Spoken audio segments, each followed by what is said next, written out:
आनंद आशुलिपि पत्र का अंक 5, प्रतिलेखन संख्या 34, गति 80 शब्द प्रति मिनट। प्रारंभ करें। महोदय, आस्था या विश्वास के मुकाबले में एक शब्द है प्रेम। सांस्कृतिक रूप से जागृत मनुष्य के लिए प्रेम का जीवन में विश्वास के मुकाबले अधिक महत्वपूर्ण स्थान होता है। जो मनुष्य अपने को धार्मिक कहते हुए भी ईश्वर को अप्राकृतिक शक्ति के रूप में स्वीकार नहीं करता, वह भी ईश्वरीय गुणों के साथ अवश्य प्रेम करता है। ऐसी मनस्थिति का व्यक्ति ईश्वर की सामान्य अवधारणा को स्वीकार न करते हुए भी मनुष्य मात्र में ही ईश्वर को देखता है। विराम। उसका धार्मिक विश्वास प्रेम, त्याग और मानव मात्र की सेवा के द्वारा ही प्रकट होता है।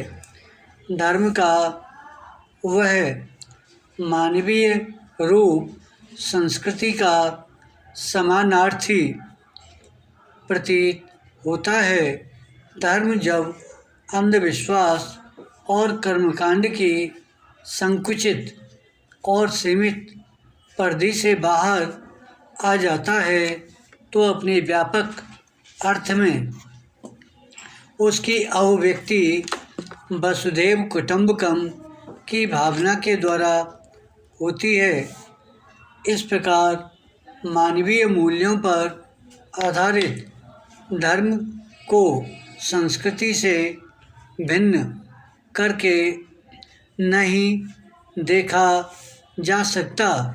मनुष्य जहाँ संसार के सापेक्ष मूल्यों के समुचित ज्ञान के द्वारा अपनी सांस्कृतिक चेतना का परिचय देता है, वहीं अपने विचार और कर्मों के द्वारा धार्मिकता का भी प्रमाण दे सकता है। पैरा।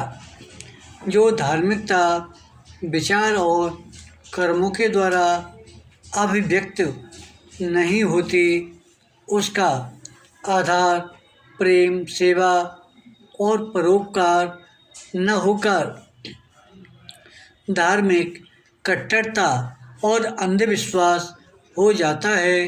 यही कारण है कि दार्शनिक साहित्यकारों और अन्य सूफी संतों ने धर्म में संकीर्णता और पृथकता की भावना का हमेशा विरोध किया। ईसाई साहित्य की एक बहुचर्चित कथा है। एक बार बहुत से लोग एक स्त्री को पकड़कर जीसस क्राइस्ट के पास लाए और उसके व्यभिचारी होने तथा पापाचरण के लिए पत्थरों के द्वारा उसको मार डालने का अपना निश्चय प्रकट किया। प्रभु जीसस ने कहा कि पाप कर्म के लिए स्त्री को दंड तो देना ही चाहिए, परंतु उन्होंने एक शर्त लगा दी। शर्त यह थी कि सबसे पहला पत्थर वह व्यक्ति मारेगा जिसने जीवन में कभी पाप न किया हो। यह शर्त सुनकर वे सब लोग सोच में पड़ गए और थोड़ी देर बाद एक एक करके चुपचाप वहाँ से जाने लगे। देखते देखते वहाँ स्त्री के सिवाय कोई व्यक्ति न रहा। पैरा।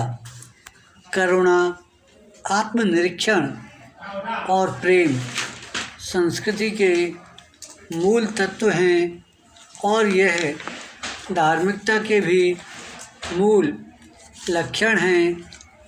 धर्म को यदि उसके सामान्य और स्वाभाविक रूप में लिया जाए तो उसमें जिस आध्यात्मिकता का साक्षात्कार होता है उसके द्वारा ईश्वर को संपूर्ण जगत से अलग करके सोचा ही नहीं जा सकता।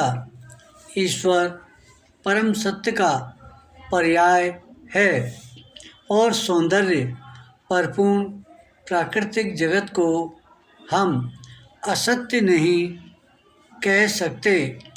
एक सुसंस्कृत मनुष्य को जीवन में दो प्रकार के खतरों का सामना करना पड़ता है। विराम। एक और वह अपने अंधविश्वास और धार्मिक कट्टरता से बचने का प्रयास करता है तो दूसरी ओर पूर्ण अविश्वास और अनास्था के जीवन की झूठी निंदा भी अपने ऊपर लेना नहीं चाहता। वह कट्टरवादी लोगों के क्रोध का शिकार ही बनता है।